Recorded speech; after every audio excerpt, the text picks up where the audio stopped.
Hello, for this lesson, we will be talking about Rolle's theorem and the mean value theorem. So, this is one of applications ng derivatives natin.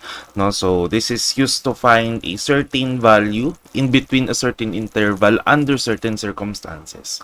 No? So, first, let's have the Rolle's theorem. No? So, sabi dito, according to Rolle's theorem, a function f of x is equal to y is solvable when, first, it is continuous at the closed interval of AB.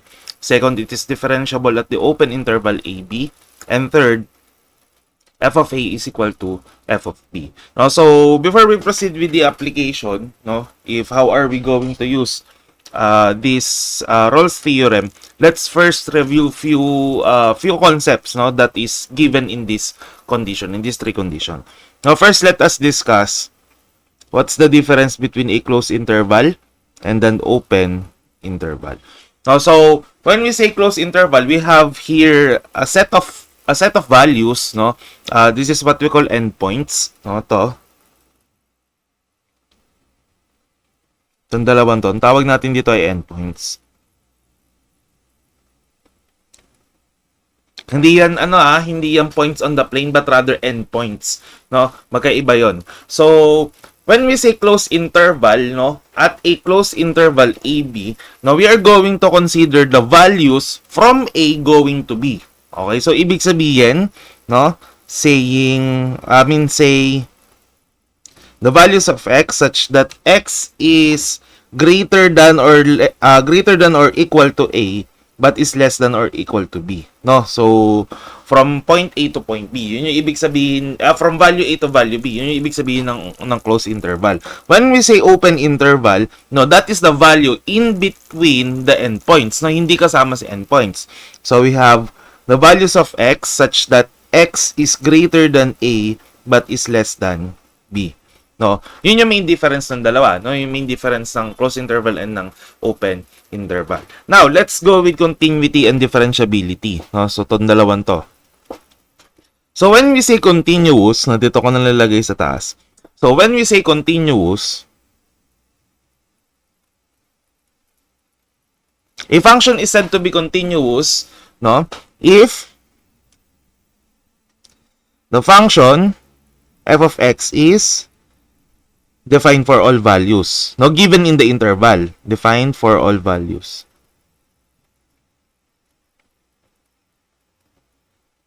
Ayan. So, yun yung ibig sabihin ng continuous. No? So, analytically. So, ano naman si differentiability? When we say differentiability or a function is differentiable,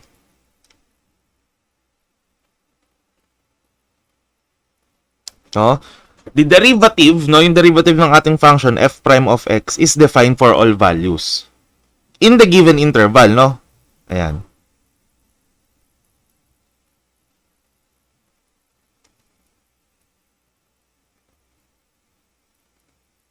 Ayan. Defined for all values, no? So, meaning, no, the function is continuous at the closed interval. No? Ibig sabihin, define siya dun sa closed interval natin na AB and differentiable siya doon sa open interval natin na AB. No? So, this is the analytical way of proving the conditions, no? So, by the way, when we say defined, no, lahat ng values na given is wala tayong makukuhang undefined na answer, no? Yun yung ibig sabihin ng defined.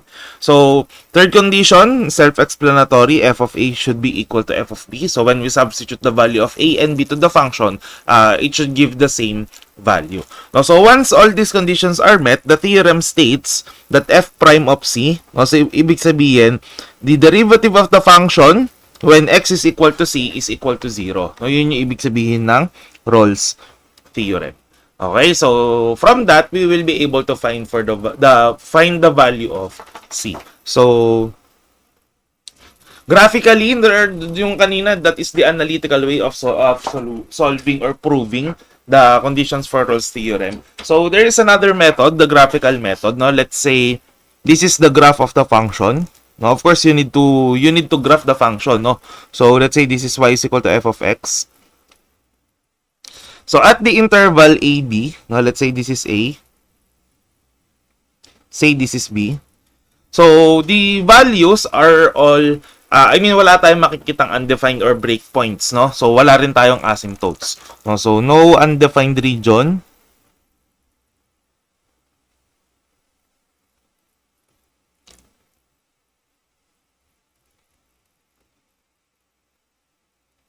At wala tayong asymptotes.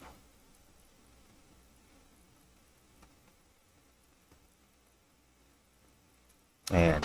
No? So, in between the interval. I mean, from A to B. No? So, differentiable, no? Let's say the same function. So, I'll just draw the same graph. So, dapat from point A, I mean, between A and B, dapat wala tayong makikitang straight lines or sharp points, no? So, when we say sharp points, ano ba yon? Lagay natin dito. No sharp points. Dapat smooth siya all throughout, no? Between the interval. So, smooth graph. Ay, lagay na yun nalalagay natin. Smooth curves. Yun. This is the more proper term. So, ano yung mga hindi natin dapat makita? So, of course, we have something like this or pababa. So, mga pointed, no? Mga pointed parts, dapat wala yan. Of course, ayan yung parang pa-triangle natin. This is also a pointed form. And, of course, our straight lines. So, dapat wala tayong makikitang straight lines. Yan. So,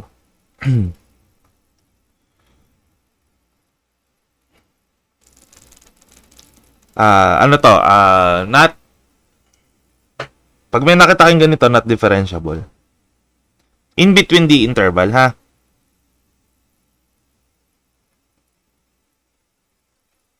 Okay, no, so we have already our analytical and graphical way of the conditions, no? Yung paano natin ipapakita yung condition. So let's try to solve. So say we have here our example f of x is equal to x squared minus 2x plus 1 at the interval negative 1 and 3. So ano nga yung mga kailangan natin ma-meet? So first, it should be continuous. It should be differentiable and equal si f of b at si f of a. So let's check if it is continuous. Now we have here a polynomial function, x squared minus 2x plus 1. No, so if you're going to graph, no, if we're going to graph this, so say this is 1, this is also 1, this is 2. So, ang itsura kasi na this is a parabolic graph. Sorry.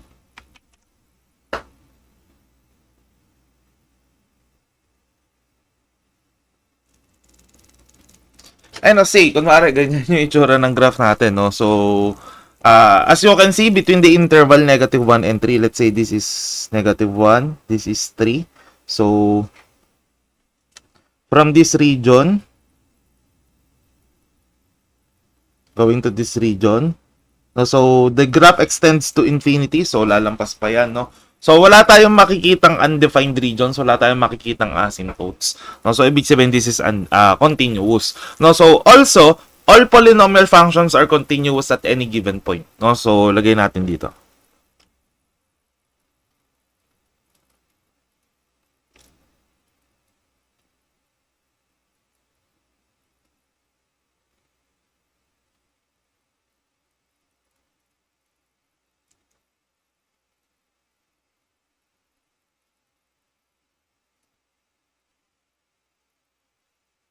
No, basta polynomial function, continuous siya at all points, no? So, ano yung mga ano natin, polynomial functions natin? We have the linear equation, we have the quadratic equation, cubic equation, so on and so forth. No? Quintic equation, yung fifth degree equation natin, so on and so forth. So, lahat yon ay continuous at all points, no? So, this is already check. No, check na yung first condition natin. Next, let's check the differentiability. Sa graph, makikita natin wala tayong sharp points, wala tayong straight lines, no? Purely smooth curves yan, no? So, this is already an indication na differentiable to. But analytically, no, let's get the derivative. We have f prime of x. Dito ko lagay sa taas. So what's the derivative of the function? We have x squared minus 2x minus 2. Applying chain rule. Ayan, so chain rule. Tapos ito naman is derivative ng x is 1. Derivative ng 1 is 0. No? So at open interval, negative 1 and 3. So 2x minus 2 is still a polynomial function. No? Linear equation yan. No? So continuous at any given point. So this is differentiable. Then last, let's check f of b is equal to f of a. So we have f of b is equal to 3 squared minus 2 times 3 plus 1. Okay, then we have 9 minus 6 plus 1. So this is equal to 4. So f of a, so we have negative 1 squared minus 2 times negative 1 plus 1. So we have 1 plus 2 plus 1. So this is equivalent to 4. So since f of a is equal to f of b, no, it is equal to f of b. So we can say that they are equal. Hence we can apply the Rolle's theorem. No, so what's the Rolle's theorem again? F prime of c is equal to 0. No, so f prime of c. Before natin apply yung palitan muna natin to. 2c minus 2. Diba? Yun yung x natin kanina. Tapos sabi, the derivative of the function with the value of c is equal to 0. So, transpose natin sa kabila. So, we have 2c is equal to 2. Divide both sides by 2. So, therefore, cancel. So, therefore, c is equal to 1. Or simply x is equal to 1, no? But since we're talking about Rolle's theorem, c is the value of x that satisfies the said theorem. No? So, therefore, c is equal to 1. Okay? So, that's how we apply, no? That's how we apply Rolle's theorem. Next, no? So, we have here our function f of x is equal to x squared minus 4x all over x at the interval negative 2 and 2. So, first, let us graph, no? Let's check the graphical way of solving this. No? So, we have x squared minus 4 over x. No, so obviously there is we have a discontinuity, no? So sabi no, the function, no, should not be undefined. So first, continuous. Is it continuous?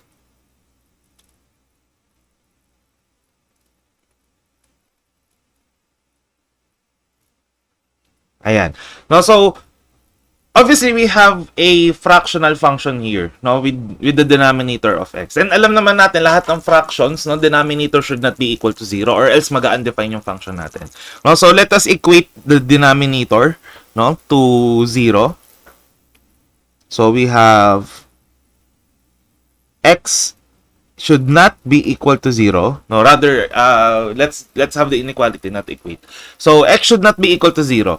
No, so, meaning, dapat, the values of x na i-consider natin wala si 0. No, para maging continuous siya. But we have here the closed interval of negative 2 and 2. And what values do we have in negative 2 and 2? No, so that's negative 2, negative 1, 0, 1, and 2. Obviously, meron tayong 0. So, since 0 is included in the open interval, no, so therefore, this is not continuous. No, kasi yung 0, magpapa-undefined dun sa function. Now, also, if you are going to graph this, no, so usog ko lang yung natin. Ayan. So, if we're going to graph this, asymptotic yung may asymptote tayo dito, no? So, alin, yung 0 kasi nga hindi siya pwedeng mag-equal to 0. I mean, mag-undefine yung function when x is equal to 0. So, ito yun. Diba, the origin. So, ang tsura ng graph is pag ganito.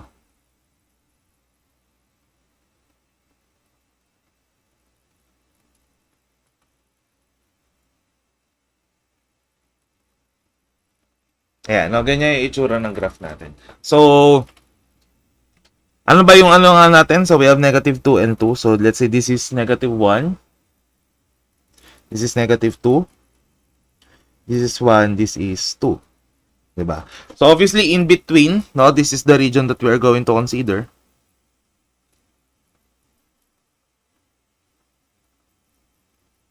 Diba? Obviously, we can see we can see the undefined part, no?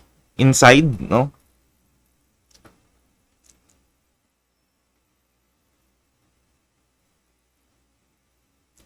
And this is the asymptote.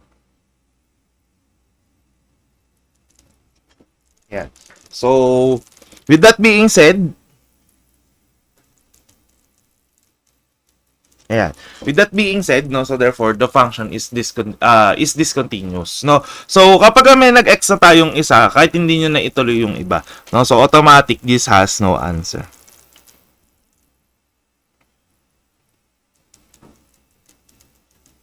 Okay? So, yun, no, that's how we check kapag no answer yung sagot natin. Next, no, so we have x raised to 2 over 3 plus 1 at negative 4 and 4. No, so let's check, no, the conditions.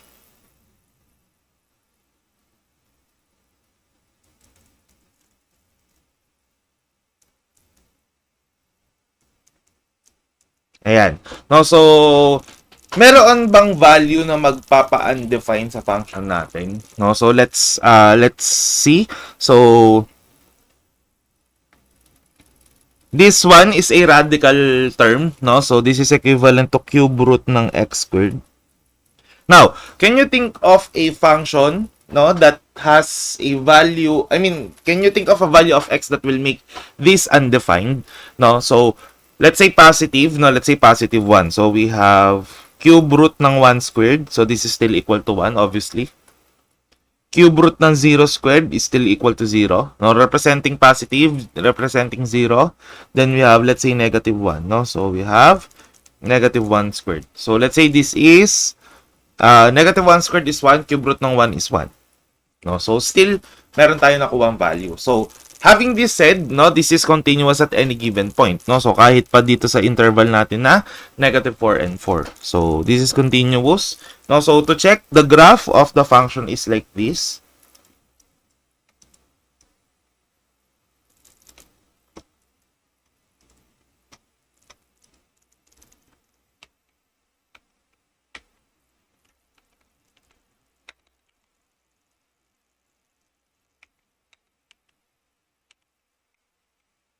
Ayan. So the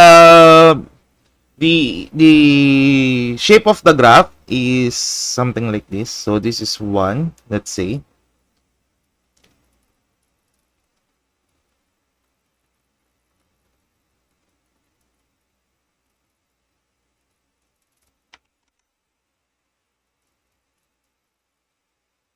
Ayan, no, kumari yan yung ano natin, no, ganyan itsura ng graph natin. So from negative 4 to 4, no, let's say 1, 2, 3, 4. This is negative 4.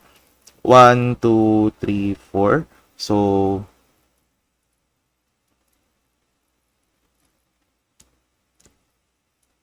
yan. Makikita natin wala tayong discontinuous part, no? So, hence, continuous siya. Next is the function differentiable, no? So, let's find the derivative of this, of the function, no? So, we have f prime of x. This is equal to 2 over 3 times x raised to negative 1/3 times 1 plus 0. No? So, 2 over 3 minus 1, that is 2 over 3 minus 3 over 3. So, negative 1/3. Hence, the derivative is 2 over 3 cube root ni x. Now, at which value of x will the derivative be undefined? No? So, sa derivative na tayo. So, obviously, nasa denominator yung x, no? So, meaning, dapat hindi magsi-zero yung denominator natin. So, we have 3 cube root of x should not be equal to 0. Divide both sides by 3. So, cube root of x should not be equal to 0. So, let's take the cube of both terms. So, therefore, x should not be equal to 0. However, is 0 included in the open interval of negative 4 and 4? Obviously, yes, no? Kasi negative 3, negative 2, negative 1, 0, 1, 2, 3.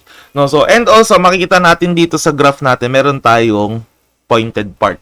No, meron tayong pointed region, no, na kung saan dapat nga hindi natin makikita in between the interval. So therefore, since yung value ng x natin na magpapa-undefine sa derivative is included in the open interval, hence this is not differentiable. Having that said, we have no answer. Ayan. Okay? So, yun. Next.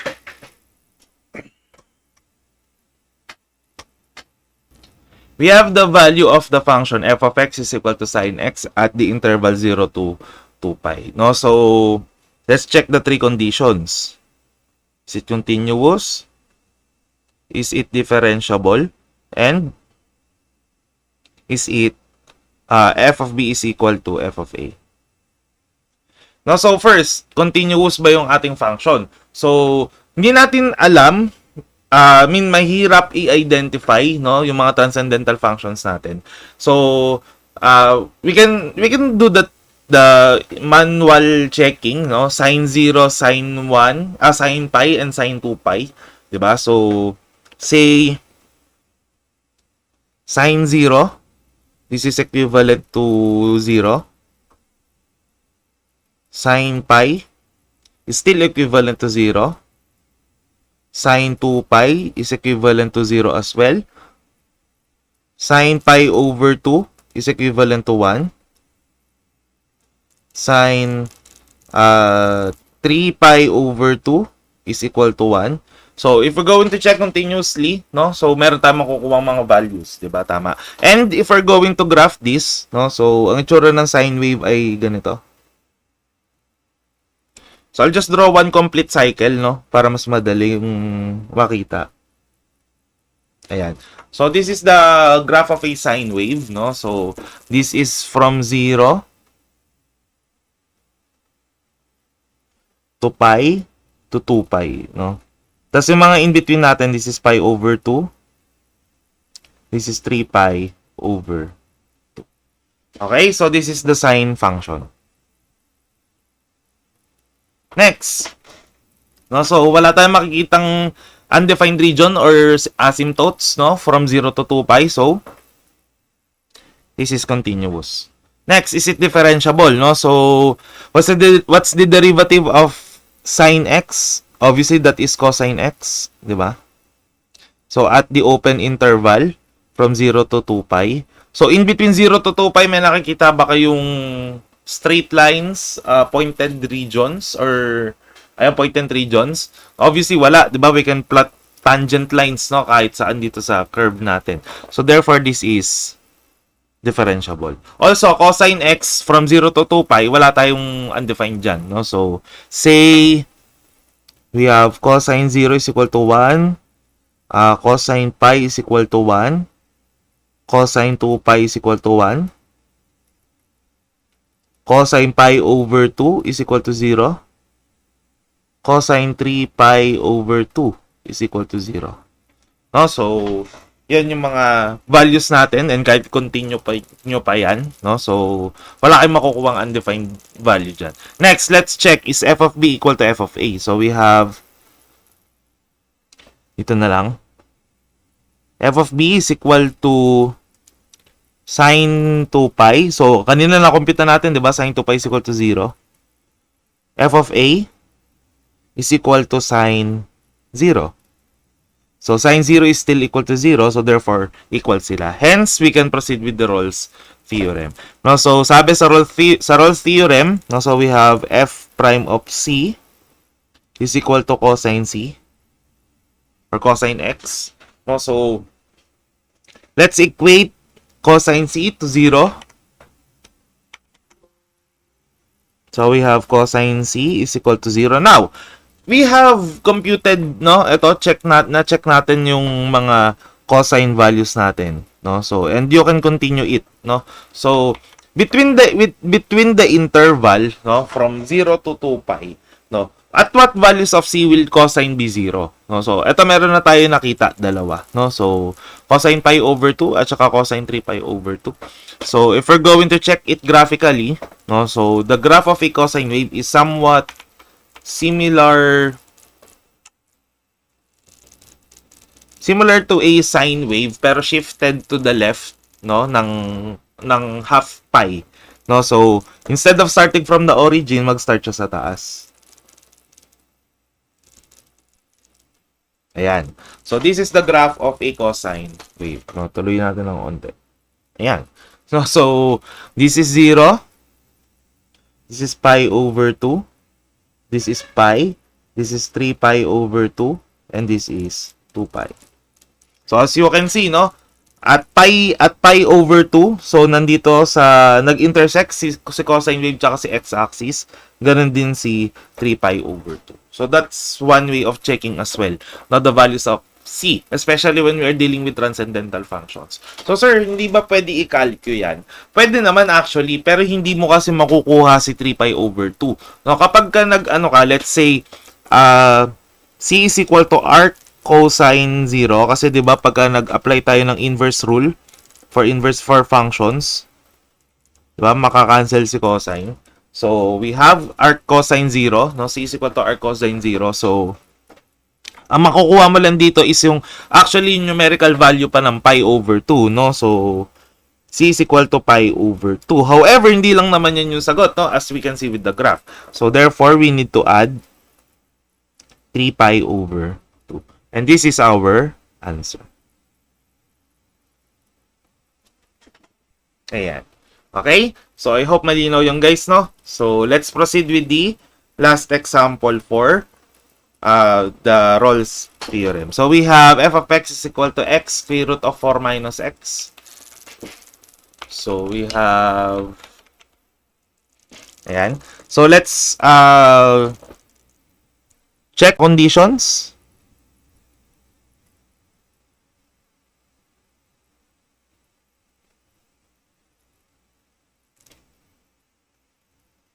Ayan. So, continuous ba? So, let's see, no? So, we have a square root here. Alam natin sa square root, hindi dapat tayo magkaroon ng the function. Yung ano na lang, no? Yung radical natin. So, let's say a, where a should not be equal to negative 1, kasi alam natin na mag-undefined yan, no, kapag ka negative number, no, so hindi siya pwede mag-negative number. So anong value ni x magne-negative yung 4 minus x, no? So it is something greater than 4, kasi 'di ba 4 minus 3 is 1, so pag less than 4 okay pa siya. 4 minus 0 is 4. So, wala tayong problema doon. No, so, 4 minus 4 is 0. Wala rin tayong problema doon. So, paano kapag 4 minus 5? Yung 4 minus 5 is equal to negative 1. Bawal nga tayo magkaroon ng negative number inside the radical. So, therefore, x should not be, greater than 4. Or should not be greater than or equal to 5. No, but not greater than 4 na lang. So, since hindi, yung restriction natin is should not be greater than 4, and alam naman natin na ang close interval ng 0 to 4 pi, hindi naman hihigit sa 4, so therefore, this is continuous. Diba? So, also, no, if we're going to graph it, no, so, angat ko lang to konti. Ayan. So, the graph looks something like this. So, 1, 2, 3, 4.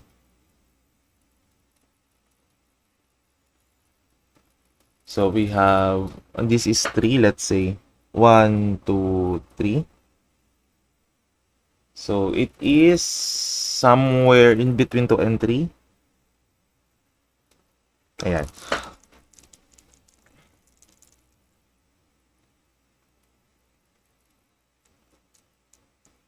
So, you can check, you can verify yung graph ng function natin. But this is the rough sketch of the function. No? So, as you can see, between 0 and 4, wala naman tayong undefined regions. No? Wala tayong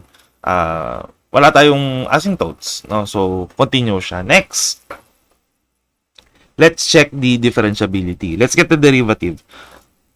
So, since we have two terms, x and square root of 4 minus x, so we can apply the product rule. So, f prime of x is equal to u dv plus v du.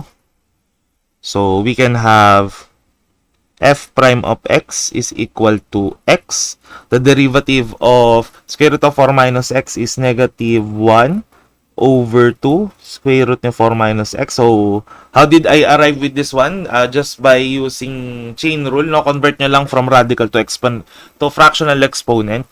Then we have plus square root of 4 minus x times 1. Kasi 1 yung derivative ng u, no, ng x natin. So, combining, so we have, ito ko nalalagay din na kasya sa kabila. F prime of x is equal to negative x over 2 square root ng 4 minus x plus square root ng 4 minus x. So, simplifying, no? So, just get the LCD. So, ito pala. Only this one. Times 2 square root ng 4 minus x over 2 square root ng 4 minus x. Since yun yung common sa kanila, no? So, therefore, we will have f prime of x is equal to negative x plus 2. Square root of 4 minus x times square root of 4 minus x, magkakancel lang yung dalawang square. So, therefore, we have 4 minus x all over 2 square root ng 4 minus x. Okay, so distributing 2, so we'll have f prime of x is equal to negative x plus 8 minus 2x all over 2 square root ng 4 minus x. So simplifying, we have 8 minus 3x all over 2 square root ng 4 minus x. This is the derivative. Now, no, so meron tayong nadagdag, no, nasa denominator na yung radical natin, no. So on top of the condition kanina na x should not be greater than x should not be sorry, mali yung ano ko dito. Ayan pala.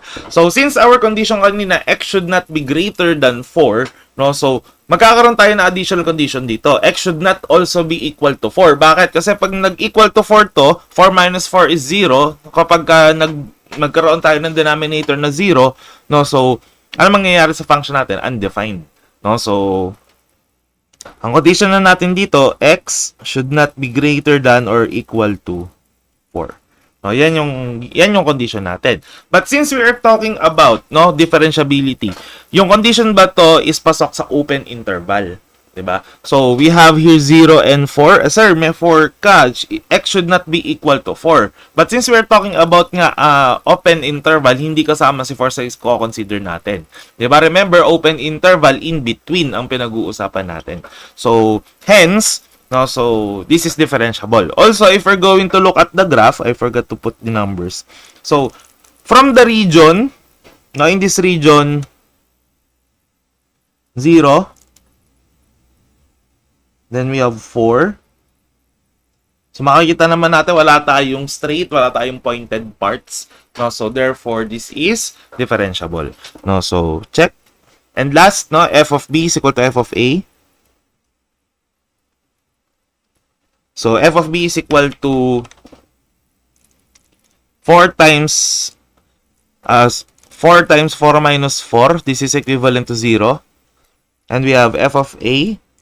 We have 0 times 4 minus 0. Also equal to 0. So, therefore, this is equal. So, we can proceed with the Rolle's theorem. No? So, let me just rewrite, no? F prime of x is equal to 8 minus 3x over 2 square root of 4 minus x.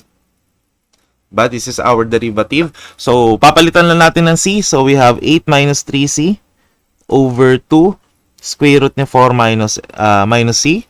Sabi, this is equal to 0. So, what are we going to do? Pag-iwalayin natin si numerator, no, para magkaroon tayo ng dalawang terms. Tapos, transpose natin yung isa sa kabila. So, we'll have 8 minus 3c,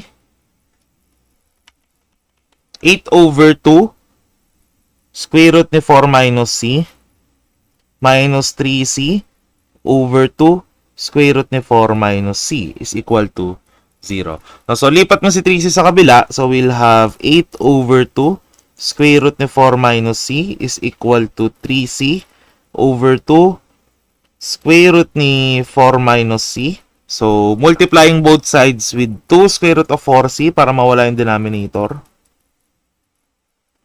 So, cancel, cancel. Cancel na rin to buo. So, therefore, 8 is equal to 3c. Hence, c is equal to 8 over 3. Ayan.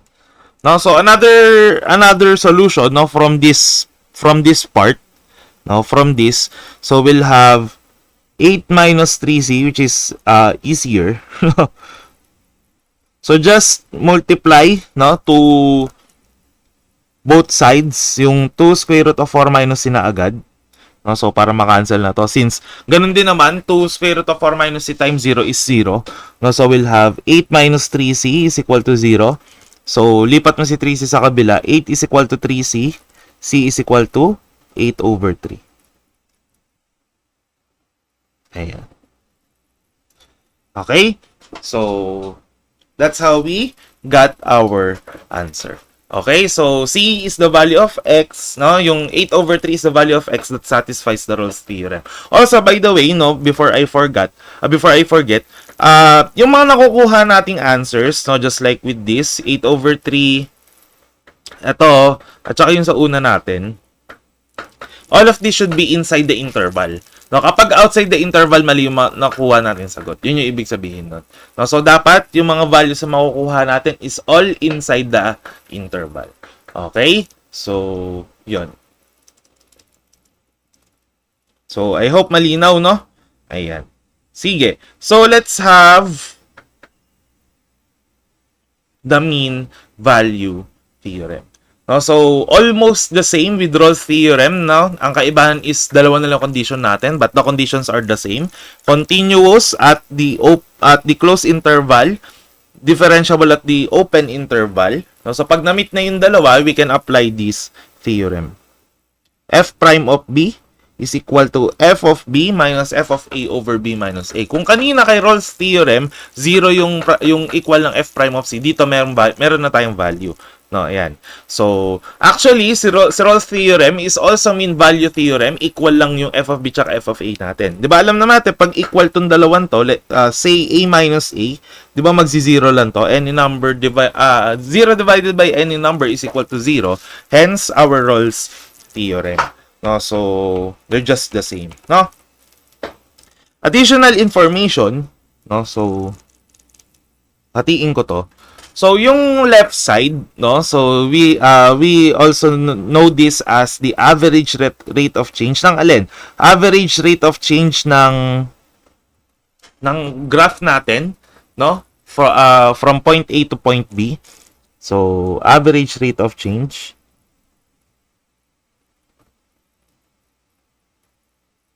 And ito naman, yung f prime of c, since derivative to, ito ang instantaneous. Instantaneous rate of change.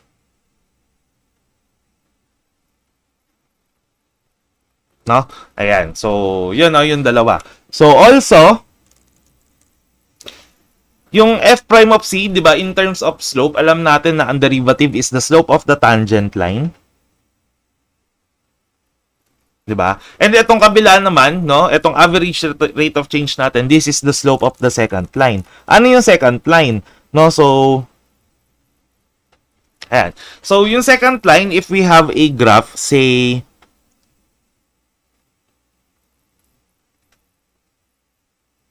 ito yung ating Cartesian coordinate plane. Say this is my graph, no?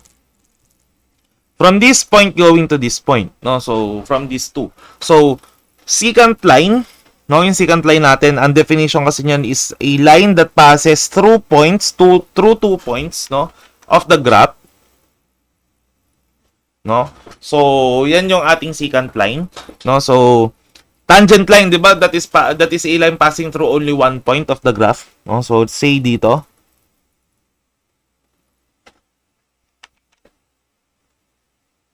Or dito, pwede din sa baba. Di ba? So, ano ba mapapansin ninyo? Sabi, no, equal yung slope nila. Hence, pag equal yung slope, parallel yung dalawang line. No? So, this is the secant line. This is the tangent line. Pati itong kabila. Ayan. No, so, yan lang yung mga tawag dito, mga applications that we can use for mean value theorem. No, so, ayan. Okay, yung C na makukuha natin dito, that is the x-coordinate of the point of tangency. No, so, yun. Let's have our example. No, so we have f of x is equal to x cubed plus 4x at interval negative 1 and 1. Alam natin, this is a cubic equation. So, hence, polynomial. So, this is continuous. Next. Is this differentiable? No? So, I'll leave the graph part to you, no, guys? So, you can practice. So, f prime of x is equal to 3x squared plus 4. Also, a polynomial function. So, at negative 1, 1, open interval. So, this is differentiable. Hence, we can proceed with the mean value theorem. So, we have here, let's first solve f of b. So, we have 1 cubed plus 4 times 1. So, this is equal to 5. F of a is equal to negative 1 cubed plus 4 times negative 1. So, we have 1, or rather negative 1 minus 4. This is equal to negative 5. So, we have f prime of c is equal to 5 minus negative 5. This is f of b minus f of a over 1 minus negative 1. So, therefore, we have 10 over 2, which is equal to 5. No? So, ano ang derivative natin? 3x squared. So, 3c squared plus 4 is equal to 5. So, lipat si 4 sa kabila. 5 minus 4 is 1. So, we have 3c squared is equal to 1. Divide both sides by 3. So, cancel si 3 dito sa c. So, therefore, we have c squared is equal to 1 over 3. So, let's get the square root, no? Para matanggal natin yung square ni c. So, therefore, we have c is equal to plus minus 1 over square root ni 3. No? So, square root of 1 is 1. Square root of 3 is square root of 3. So, let's rationalize para mas maayos. So, c is equal to positive negative square root of 3 over 3. So, we have two values of c that satisfies the mean value theorem. No? So, ayan, ganun siya. Next. So, we have here our function f of x is equal to x raised to 2 over 3 at 0, 1. So, alam naman natin this is continuous, right? No? So, this is continuous. Na-check na natin to kanina. So, let's check the differentiability. So, let's get the derivative. So, we have f prime of x is equal to 2 over over 3, cube root of 3. Cube root of x rather. No? So, anong value ni x? Hindi pwede anong value ng x para maging undefined yung function natin, yung derivative natin rather. So, that is 0. Diba? X should not be equal to 0. Eh sir, meron kang 0 sa interval. Remember, we are talking about differentiability. So, this is open interval. Hindi kasama si 0 sa i-consider natin. So, hence, this is differentiable. No? Ayan. So, since satisfied na yung dalawang condition natin, so we can proceed with the mean value theorem. So, we have f of b is equal to 1 raised to 2 over 3. Of course, equal to 1. F of a is equal to 0 raised to 2 over 3. Of course, equal to 0. So, we have f prime of c is equal to 1 minus 0 over 1 minus 0 as well. So, this is equal to 1. No? So, we have 2 over 3 cube root ni x is equal to 1. So, multiply both sides by cube root of x. Yun lang naman yung kailangan nating ihiwalay. Diba? So, we have cancel na to. Diba? So, distribute. So, we have 2 over 3 is equal to cube root ni x. So, paano natin tatanggalin yung cube root? Of course, i-cube natin both terms. both sides rather. No? So we have cancel, cancel. So we'll have x is equal to 2 cube over 3 cube. So this is equal to 8 over 27. So this is the value, no? So you can replace x with c, no? So same lang naman same lang naman ibig sabihin nun. So this is the value of this is the value of c that satisfies the mean value theorem, no? So ayan. Okay. So next, so we have 4x minus 5. So letter A. Is this continuous? We all know this is a polynomial function, di ba? So this is continuous. Next, is it differentiable? Let's get the derivative. What's the derivative of 4x minus 5? So disregard muna natin yung absolute value. So this is equivalent to 4. However, no, 4 is not a continuous function. Walang graph yung 4 eh. Di ba? Remember, walang graph yung 4 natin sa Cartesian coordinate system. No, so with that, no, so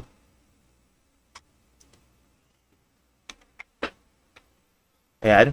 So this one is not differentiable anymore. No, so also if we're going to graph this, no, so say let's assign values of x and y so that we can graph properly. So we have 1 2 3 4 5 1 2 3 4 5. Now say value of y when x is 0, so that is negative 5, but since we have absolute, so this is 5. Diba? Value of x when y is equal to 1. So we have 4x minus 5 is equal to 1. Lipat si 5 sa kabila. So we have 4x is equal to 5. Divide both sides by 4. We have x is equal to 5 over 4. No? So when y is 0, x is equal to 5 over 4 or 4.25. So another one, let's say 6 over 4 si x, no? So we have 4.5. 6 over 4, yes, 4.5. So, the value of y is 1. So, ayan. So, sige, plot natin. So, we have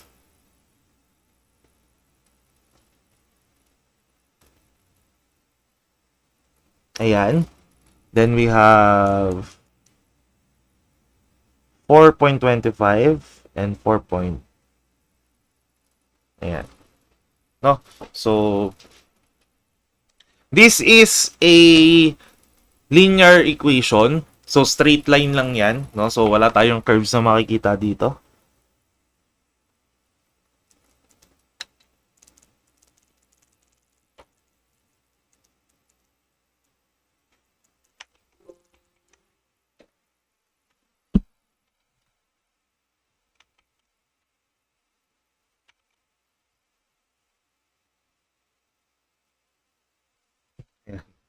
No, so assuming this is the graph, no, of our function, absolute value of 4x minus 5, no. So as you can see, between 0 and 2, asan na yung 0 and 2 natin? Ito.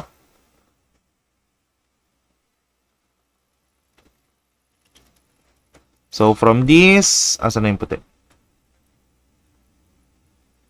This is 0. This is 2. So obviously, no, so walang curve, purely straight, so this is not differentiable. No, so hence, no, we have no answer. At saka guys, no, analytically, so if we have a constant derivative, hindi na yan differentiable automatic. No? So I just showed the graph, no, for lecture purposes. Okay? So we have our last example. So we have the function f of x is equal to square root of x minus 4, no, at 4 and 8. So we have, is it continuous? No, so let's check. No, so we have a square root, so that hindi magne-negative. Paano magne-negative to? So since we have x minus 4, x should not be less than 4. No, so x should not be less than 4. Ayan. So, yun yung condition natin. So, since 4 to 8 naman yung interval natin, no, wala naman tayong value less than 4 dito. So, this is continuous. Okay? And if we're going to graph this one, So we have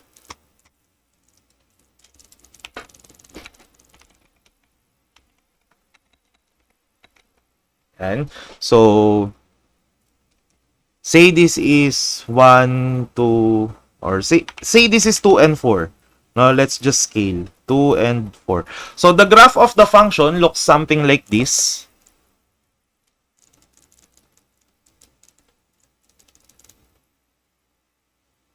Ayan. No, so ganyan yung itsura ng function natin. So kasi nga mag-undefine na yung function natin below 4. No, so next, no, so let's check. So we have 4 and 8. So we have 4, 5, 4, 6, and 8. So this is the region that we are. Oops. Ayan, no? So, ito yung region na pinag-uusapan natin. Makapapansin nyo naman, wala tayong asymptotes or wala tayong breakpoints, no? So, continuous yan. Next, we have differentiability. So, is this function differentiable? No? So, let's get the derivative, no? So, we have 1 over 2 square root na x minus 4. This is the derivative of the function. So, paano nakuha yan? Chain rule. No? So, just by applying chain rule, so we have x minus 4 raised to 1 half. Ito yung equivalent ng square root natin. So, we have 1 half x minus 4 raised to negative 1 half. Kasi 1 half minus 1 is negative 1 half times 1. So, therefore, we have 1 over 2 square root ni x minus 4. No, ibabalik lang natin. Once na naibaba natin, no, so since negative yung exponent, bababa natin para maging positive, then return back to radical. No, so dito, hindi na lang x is less than 4. No? Dapat, anong meron dapat? Hindi rin dapat magsi-zero yung function natin. So, aside from that, aside from x should not be less than 4, x should not be less than or equal to 4. No? Hindi dapat. Para hindi mag-zero yung denominator natin. Now, we have equal 4.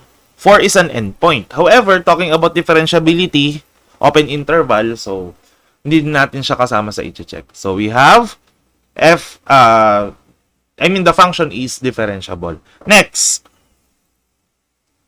So, nakuha na natin, let's get the mean value theorem. So, let's apply. So, f of b is equal to square root ni 8 minus 4. This is equal to square root of 4, which is equal to 2, no? So, just get the principal root, no need to get the positive negative. So, we have f of a is equivalent to square root ni 4 minus 4, which is equivalent to square root of 0 or equal to 0. No, so we have f prime of c is equal to 2 minus 0 over 8 minus 4. So this is equivalent to 2 over 4 equal to 1 half. So let's equate 1 half to our derivative. So we have 1 over 2 square root ni c minus 4. Diba? Papalitan lang natin si x ng c. So, this is equivalent to 1 half. So, let's multiply both sides, no? By 2 square root ng c minus 4. Para makancel to, at makancel yun to dito, so yun to lang yung makakancel natin. No, so c minus 4, malalagay pa natin dito yan. So we have 1 is equal to square root ng c minus 4. Okay, then squaring both sides para matanggal yung square root. Diba? So therefore, we have c minus 4 is equal to 1. Lipat si 4 sa kabila, we have c is equal to 5. Ayan. So, therefore, this is the value of c or the value of x that satisfies the mean value theorem. Okay? So, that's it. I hope you guys learned something. No? So, next topic, we will be discussing L'Hopital's rule, another application of derivatives. L'Hopital's rule concerns limits naman. No? So, paano kapag ka-undefined yung limits natin. No? So, thank you very much for listening. Stay safe and God bless.